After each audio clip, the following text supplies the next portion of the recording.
Holy shit, I can't believe it's done. Hello, and welcome to the Wham Provides, where the food from plants and animals keeps us satisfied. We can grow it, find it, or catch it for dinner. Come and learn how to get it from a pro to beginner. I bought a house. First night in the new house. It wasn't easy. Through my 20s, I kept my nose to the grindstone, living in grimy basement suites and eating cheap food to save up enough funds to one day, maybe, be able to purchase something that I could call my own. To become a lord of the land.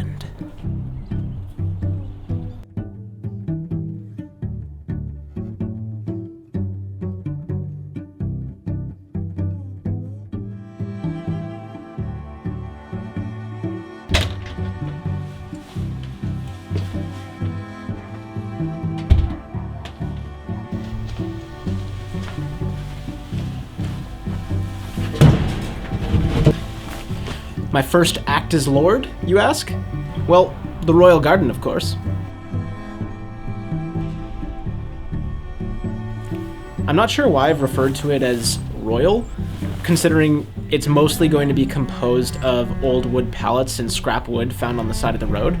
But to me, merely having a dry place to store some wood that's not inside of my home is living large. I'm not a big spender kind of guy. I don't eat out, and I try to buy all of my possessions used. My wardrobe consists of 15-year-old high school hoodies, university slacks, and boxers so worn out they'd barely qualify as loincloths. I'm not a minimalist because, well, I hoard valuables and materials like my life depended on it. And honestly, who knows? Maybe one day it will.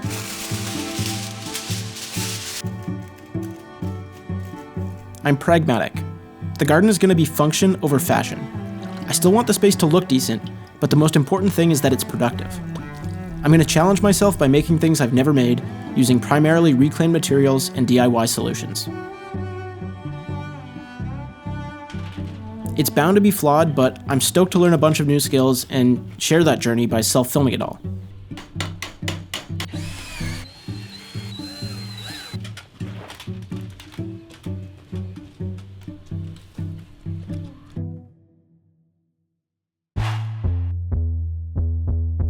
The game plan?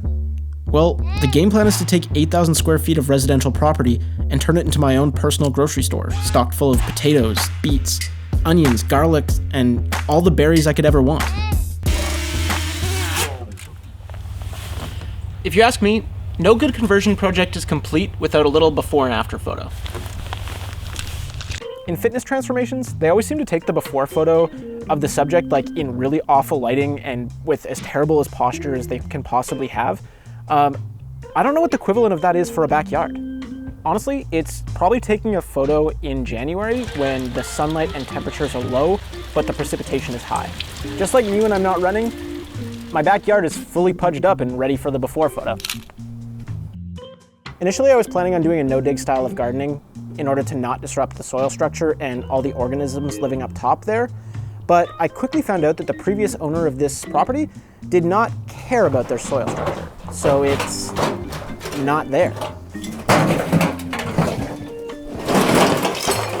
From countless rocks to nails and glass shards and 100-year-old rifle cartridges, my soil composition seemed to look more like a dump site than a garden substrate. A door handle. A door handle, that was in my soil. That is what used to be a tennis ball. These are some old balls. The term bioremediation comes to mind. Huh, maybe I did learn something from university.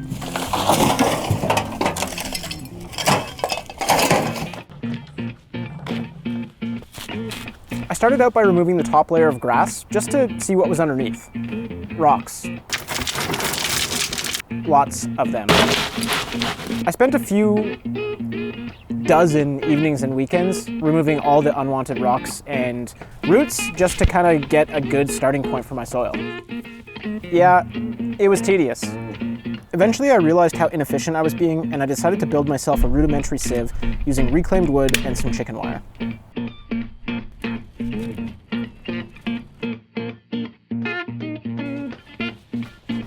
I relocated the grass patches to uneven parts of the property to level them out a bit. To make sure that the grasses and weeds didn't return to the areas that I tilled, I placed a layer of cardboard down before putting some nutrient-rich soil and compost on top of that.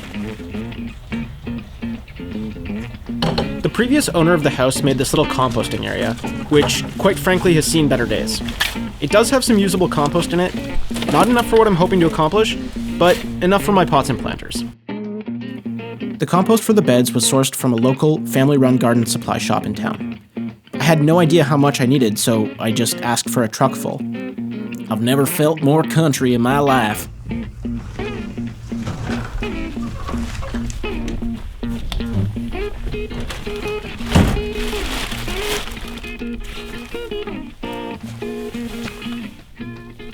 Nice.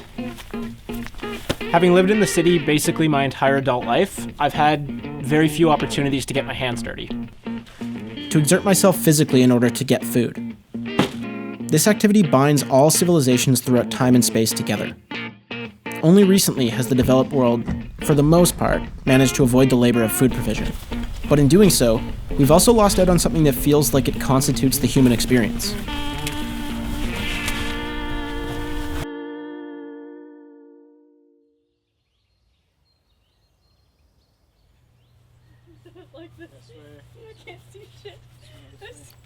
Garden beds are a lot like deathbeds. Not in the abstract sense, but dimensionally. I've dug and filled both in my life, but honestly, I had a way easier time getting Megan into the garden bed. So, I put about, a worm. Nice. I put about 4 inches of compost into each of these garden beds, and then I augmented that with about 2 inches of garden soil. This should help speed up the decomposition process and turn all of that compost into valuable plant food. It's still January here on the island, which means I probably won't be growing anything outdoors for at least 2 to 3 months. In the meantime, one of my top priorities for the winter is to add a second composting station to the property so that I can be rotating between my compost throughout the year.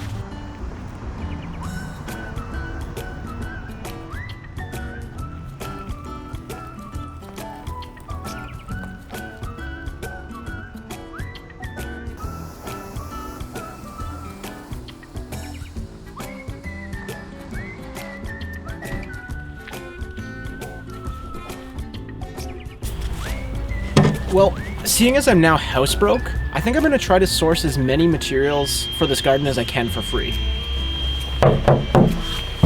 Still works. Sourcing reclaimed materials is immensely gratifying. I take a lot of pride in using things other people would toss out as junk. I already generate enough waste merely existing in a first world country, so this makes me feel less shit about that.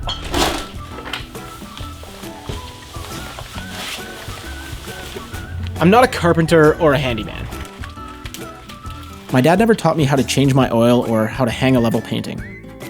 A few years ago, if you asked me to hand you a Phillips head, I probably would have looked at you more confused than if you presented me with a quadratic equation to solve.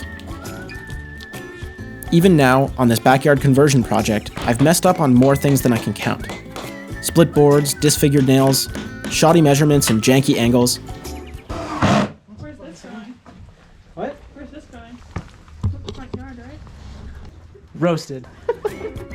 Seriously, I'm pretty bad at this. This, right here, that was not supposed to happen. I've never been particularly skilled at most forms of craftsmanship, but then again, I wasn't born decent with a camera either.